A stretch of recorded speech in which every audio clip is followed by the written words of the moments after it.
Nesse vídeo eu vou compartilhar com você 4 atitudes que me fizeram ser uma mulher sábia, uma esposa sábia dentro do meu lar e no meu casamento. Se você quer aprender a ser essa mulher sábia, essa esposa sábia que fala e age com sabedoria, esse vídeo é para você. Uma das atitudes que eu precisei adotar para que eu pudesse me tornar essa mulher e essa esposa sábia foi aprender a ouvir mais e falar menos. Quantas vezes dentro do casamento nós queremos falar demais? Falamos pelos cotovelos, falamos aos 4 ventos, ou seja, muitas vezes falamos coisas sem necessidade e outras vezes falamos demais e ouvimos de menos, no sentido de eu falo mais sobre mim, mais sobre os meus problemas, mais sobre os meus dilemas e escuto pouco o meu marido, escuto pouco a outra parte. Quando a gente volta para a palavra de Deus, a Bíblia ali em Provérbios diz que sábio é aquele que sabe ouvir. Então, para que eu pudesse me tornar essa esposa sábia, essa mulher sábia, eu precisei aprender a ouvir. E talvez seja essa dificuldade que você esteja enfrentando hoje. Você é aquela que fala muito e ouve pouco. Ou muitas vezes você é aquela que está passando por uma dificuldade no seu casamento, que é a dificuldade onde o seu marido não fala. Você convive com um homem calado, talvez. Mas por quê? Porque talvez esse homem calado não fale porque não tem oportunidade de fala. Ou, quando tem oportunidade de fala, ele não é ouvido. Sabe por quê? Porque ser uma mulher sábia não é simplesmente você saber ouvir com os ouvidos. É preciso você saber ouvir de todo o coração. É você se dispor a, de fato, ouvir. E como eu disse, não só com os ouvidos, de todo o coração. Ou seja, é o compreender o meu marido. Compreender as suas dúvidas, compreender os seus desafios, compreender os seus argumentos, ainda que nós não venhamos a concordar em primeiro momento diante daquele argumento. Mas ser uma esposa sábia é ouvir de todo o meu coração. Quantas vezes você está ali na cozinha preparando a refeição, ou você está limpando a casa, lavando uma louça, seu marido vem conversar com você, falar com você alguma coisa. Naquele momento ali, talvez você esteja apenas ouvindo com os ouvidos, não o ouvido do coração. Aquele ouvido do coração que quer compreender, que quer acolher, que quer entender realmente o que o outro está falando. Porque muitas vezes nós ouvimos apenas com os ouvidos e ouvimos de forma superficial. Ah, ele está falando sobre assunto X e pronto. Não. O que será que ele quer me dizer com isso que ele está me dizendo? Qual a preocupação que paira ali no coração dele? Ou seja, é uma escuta compreensiva. E isso pode mudar o seu casamento. Isso pode mudar a forma de você olhar o seu marido e a forma que ele olha para você. Porque na correria do dia a dia é comum nós queremos falar muito. Eu só quero falar sobre mim, sobre os meus dilemas, sobre os meus problemas. Como eu disse para você, é uma dinâmica natural da correria do dia a dia, mas é uma atitude egoísta, é um comportamento egoísta. Porque muitas vezes é onde eu fecho os meus ouvidos e eu só quero falar, eu só abro a minha boca para falar sobre o que eu estou passando, o que eu quero realizar, sobre as minhas queixas, as minhas cobranças, eu ouço pouco o outro. Ou quando eu ouço as queixas, as dificuldades, as cobranças do outro, é com aquele coração afetado, fechado, sabe? Aquele coração que já tem uma resposta pronta. Ei, você está lidando com o seu marido. Com o seu marido muitas vezes não vale respostas prontas. Com as pessoas na rua, seus parentes, suas amigas, outras pessoas, enfim, até talvez caiba uma resposta pronta. Mas seu marido não. Por quê? Porque ele é a sua uma só carne. Então, muitas vezes, conversar com o seu marido, ouvir o seu marido, vai ser um processo parecido com o processo de fazer uma digestão. É um processo lento, é um processo minucioso, leva tempo mesmo, desgasta, né? Gasta energia para poder fazer essa digestão. Então, esse é o trabalho do casamento e esse é o trabalho de uma esposa sábia. Não apenas ouvir com os ouvidos, não apenas ser apressada para responder o seu marido, mas ser aquela que tem prazer em ouvir, tem prazer em compreender. Então eu precisei me tornar essa mulher. Essa mulher que sai do automático, da correria, tem respostas prontas e começo a identificar as queixas do meu marido. E começo a prestar atenção naquilo que ele fala. Começo a elaborar respostas coerentes com aquilo que ele busca realmente. Com aquilo que vai edificar a vida dele. Emprestando os meus ouvidos, emprestando o meu coração. O meu sentimento para poder falar, eu estou aqui, eu estou te ouvindo, eu compreendo o que você fala. Então muitas vezes é você usar também essa técnica onde você conversa realmente com o outro e não só apenas fica, Tá, sei. Mas é literalmente você falar, estou te ouvindo. O que que aconteceu? Me conte mais sobre isso. É você saber fazer perguntas, é você saber de fato, se preocupar de fato e querer de fato ter uma comunicação com o outro. Mas quando há essa comunicação onde só eu quero falar, é onde você se torna uma mulher tola. Porque a mulher tola, a Bíblia diz que ela destrói o seu lar e não que ela edifica. Porque a esposa que edifica o lar, ela justamente está preocupada em edificar. A mulher tola, ela não está preocupada em edificar. Por isso que ela fala demais, por isso que ela ouve de menos, por isso que ela já é pronta para poder responder, ela é pronta para poder reagir. E isso não é um sinal de sabedoria. E isso precisa ser mudado para que você possa colher frutos em seu casamento. A segunda atitude que eu precisei adotar para que eu pudesse me tornar uma esposa sábia, ser uma mulher sábia, é ao invés de fazer cobranças, começar a fazer pedidos. Talvez na correria do dia a dia você fica fazendo muitas cobranças. Faz isso para mim, faz aquilo para mim, ou seja, são cobranças muitas vezes nas quais o outro não vai fazer naquele momento e você se ressente com aquilo. Então o objetivo de você se tornar essa esposa sábia é você ser compreensiva também, entendendo que ao invés de fazer cobranças, porque eu não estou ali para poder cobrar nada, eu faço pedidos, eu faço sugestões. Porque muitas vezes essa dinâmica de ser uma esposa que faz cobranças é ser a mãe do marido. Aquela que o tempo todo quer controlar esse marido, quer mandar nele, quer mudar ele, quer que as coisas sejam feitas no tempo dela.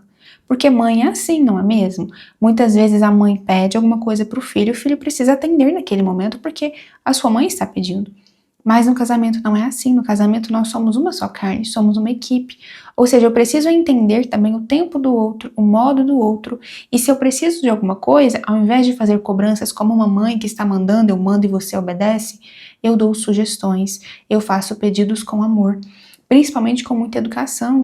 Ana, e como que eu faço isso? Olhando para essa pessoa que está na minha frente, que é o meu marido, entendendo que eu estou ali para respeitá-lo. Eu estou ali para honrá-lo, não estou ali para fazer cobranças, para mandar nele, para tentar controlar ele, para ser aquela dinâmica onde eu mando e ele obedece. Onde ele se torna o meu cachorrinho, o meu capacho. Onde eu tenho domínio sobre ele. Essa dinâmica é uma dinâmica masculina, na qual essa mulher está muito masculina, esse homem de alguma forma, se ele está no masculino, ele vai revidar, mas se ele está no feminino, ele vai acatar, mas isso vai trazer prejuízos ao relacionamento de vocês. Por quê? Porque não é essa dinâmica, ela não é saudável. Porque a mulher realmente, ela tem esse poder de convencimento. A mulher, assim como Eva, né, tem esse poder de persuasão, mas se usado da forma errada, ela pode destruir o seu lar. Assim como Provérbios 14:1 diz. Então, se eu quero ser essa mulher sábia, eu preciso usar esse convencimento para a bondade, para o bem, da forma certa, ou seja, me aproximando do meu marido e fazendo pedidos com honra, com educação, com amor, compreendendo o tempo dele, compreendendo o modo dele, entendendo que eu não estou ali para poder mandar nele. Eu não sou a cabeça que manda nele. Eu estou ali para poder ser uma auxiliadora, uma ajudadora, não é isso que a Bíblia me chama a ser? Far-lhe-ei uma auxiliadora, que lhe corresponda, que lhe seja idônea. Então, o meu serviço, o meu papel dentro do meu lar é ser uma auxiliadora do meu marido. Ser uma mulher pronta para poder ajudar, uma mulher pronta para poder auxiliar. Eu não estou ali para mandar, para ditar regras, para colocar o outro numa cadeirinha onde eu mando e ele obedece, quando esse outro é o meu marido. Sendo assim, eu acabo por destruir o meu lar e me torno uma mulher tola. Então eu preciso desenvolver essa sabedoria. E foi isso que eu precisei adotar, entender que eu não sou a mãe do meu marido. Eu não estou ali para poder fazer cobranças, eu estou ali para poder fazer pedidos, porque toda cobrança ela é carregada muitas vezes de afetação, de reatividade, ou seja, o outro se vira contra você. E isso acaba de alguma forma machucando vocês, porque você vai se virar contra ele também e ponto, né? A discussão ali, a intriga, a briga já está armada, quando não necessariamente precisaria ser assim. E dentro da escola para esposas é onde eu te ensino, eu te treino para ser essa mulher sábia, essa esposa sábia. Porque ninguém nasce sabendo ser esposa, ainda mais quando você cresceu num lar disfuncional, onde o seu pai era o feminino, a sua mãe era o masculino, ou talvez você cresceu num ambiente sem essa referência masculina e esse ser masculino saudável, e cresceu com uma referência masculina de mulheres masculinizadas, ou você cresceu num ambiente onde havia muitas brigas. Tudo isso vão sendo memórias que vão ficando registradas dentro de você e de forma inconsciente você reproduz isso em seu casamento. Eu costumo dizer que você não deve construir um casamento que a sua mãe construiu, que as suas avós construíram, que as suas amigas constroem, construa o seu casamento, de acordo com a sua identidade, com a mulher que Deus te fez para ser, com a esposa que Deus te fez para ser. Mas se muitas vezes nós saímos dessa dinâmica, nós não entendemos o nosso papel, a nossa função dentro do casamento, nós atraímos para esse lugar uma disfuncionalidade. Esse lar, ao invés de ser um lar de paz, começa a se tornar um lar em confusão. Esse lugar e esse lar, ao invés de ser um lar frutífero, começa a ser um lar e um lugar infrutífero. Ou também, muitas vezes, um lar, um lugar onde tem frutos muito amargos. Então é preciso mudar essa dinâmica, é preciso aprender a ser esposa, é preciso despertar a sua identidade para que você seja uma mulher segura de si, convicta do seu papel, da sua missão, para que você tenha paz, alegria e leveza. Você pode fazer a sua matrícula aqui no link que está aqui embaixo na descrição e começar a transformar o seu lar como também a sua própria vida. De fato, construindo um casamento de verdade, sendo uma esposa de verdade. A terceira atitude que eu precisei adotar para que eu pudesse me tornar essa esposa sábia foi literalmente esperar pelo tempo do outro. Porque muitas vezes nós queremos que as coisas aconteçam dentro do casamento no nosso tempo. Quando na verdade existe o tempo de Deus, existe o tempo do outro, existe o nosso próprio tempo. Então quando você se torna essa esposa sábia, essa mulher sábia, você entende que agora somos duas pessoas que se tornaram um. Então todos os dias teremos que forjar e afunilar o que é esse ser um. Muitas vezes teremos muitos atritos, teremos discordâncias, teremos desafios, teremos desavenças, mas isso é parte do que é ser um casamento. Por quê? Porque são duas pessoas diferentes tentando ali ser um, né? Tentando ser uma só carne. Então isso de alguma forma vai sim gerar desgaste, vai ser desafiador, mas também vai ser muito construtivo. É um lugar onde os dois podem crescer juntos, como também como indivíduos. Então, quando você entende que é preciso esperar pelo tempo do outro, assim como eu disse para você, quando você vai fazer algumas cobranças, ao invés de fazer pedidos, ou quando você aprende a fazer esses pedidos com honra, com educação, com gentileza, você precisa entender que existe o tempo do outro. Às vezes no casamento nós queremos apressar as coisas, queremos que as coisas sejam no nosso tempo, do nosso jeito, queremos apressar o passo, mas tudo tem um tempo determinado debaixo do céu. Então, como uma esposa sábia, você precisa olhar para o seu marido e entender que também existe o tempo dele, existe o jeito dele, existe o modo dele. E eu preciso respeitar esse jeito e esse modo dele. E é o que nós entramos no quarto ponto do que é ser uma esposa sábia. É olhar para o outro e compreender o jeito do outro. Porque muitas vezes essa mulher masculina e essa mulher que é a mãe do marido, ela tenta mudar e avançar etapas na vida do outro. Ela tenta mudar esse outro porque ela não compreende o outro. E muitos erros são cometidos dentro do casamento quando realmente nós queremos mudar o outro, nós não aceitamos o jeito do outro. Sendo que você se casou com essa pessoa muitas vezes sabendo que ela era desse jeito, que ela era dessa maneira, então por que te irrita tanto agora? Sendo que vocês dividem a mesma casa, têm a mesma convivência, não é o que vocês queriam? Não é que vocês queriam se casar? Porém, então quando vocês entram nesse lugar, no casamento, e ser essa esposa sábia, é você entender que eu preciso olhar para o meu marido, para essa figura, e compreender o jeito dele.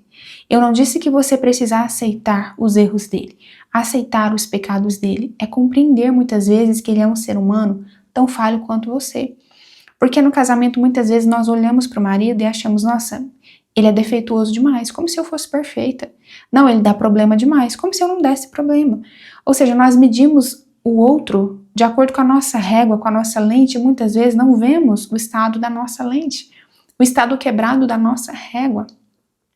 Muitas vezes nós queremos um marido perfeito, um marido ideal, mas nem nós somos essa mulher perfeita, essa mulher ideal, essa esposa ideal. Estamos construindo esse lugar onde fica pelo menos adequado, porque a perfeição nós não vamos alcançar. Então muitas vezes essa esposa tola, ela exige essa perfeição do marido. Ela exige que ele seja tão perfeito quanto ela, como se ela fosse. Então muitas vezes eu precisei entrar nesse lugar para que eu pudesse ser uma esposa sábia e entender que ele é tão falho e pecador quanto eu. Ele erra tanto quanto eu, ou eu até erro mais muitas vezes do que ele. Porque é você entrar nesse lugar de humildade onde você entende que realmente eu não sou perfeita, realmente muitas vezes eu estou exigindo algo do outro, sendo que é uma expectativa minha, é uma frustração minha que eu estou projetando no outro.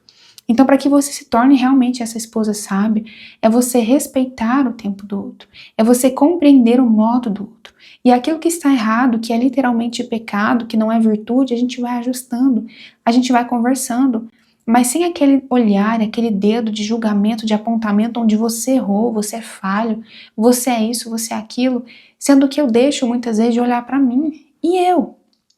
E as minhas falhas, os meus defeitos, as minhas faltas de virtudes, eu preciso olhar para mim também e entender que se eu não sair desse lugar onde eu me considero a mais nesse lugar, eu vou arruinar o meu casamento. Porque muitas vezes eu projeto sobre o outro um senso de perfeição que falta em mim. É a minha imperfeição sendo revelada. Então, a esposa sábia, ela é aquela que tem muita humildade, que tem muita empatia, tem muita compreensão pelo outro. Ela é esse ser que abraça. É esse ser que não causa discórdia, que não causa rivalidade, que não tenta mudar e controlar o outro. Mas ela simplesmente respeita o outro e aproxima o outro de Jesus, porque só Ele é perfeito. Aproxima o outro das virtudes, porque só as virtudes podem nos santificar, nos tornar pessoas melhores. Então acaba que essa esposa sábia, ela se torna um reflexo para o seu próprio marido. Um espelho para que ele possa olhar e admirar e falar: uau, preciso me parecer com ela porque ela se parece com Jesus. Não preciso me parecer com ela por quem ela é, mas por quem eu vejo refletido nela. Então, esses são os 4 passos, os 4 pilares para que você possa se tornar essa esposa sábia, e são 4 pilares que eu precisei adotar para que eu pudesse transformar o meu casamento e mudar o rumo da nossa vida conjugal, colhendo novos frutos, plantando essas novas sementes para que nós pudéssemos colher novos frutos e desfrutarmos realmente um casamento com propósito, alinhado com o casamento que Deus espera de nós e que Ele projetou para nós aqui na Terra. Fez sentido para você? Eu espero que sim, se te edificou. Não se esqueça de deixar o seu comentário aqui abaixo, compartilhar esse vídeo nas suas redes sociais, deixar aqui também o seu gostei. Eu fico por aqui, nos vemos no próximo vídeo. Até lá!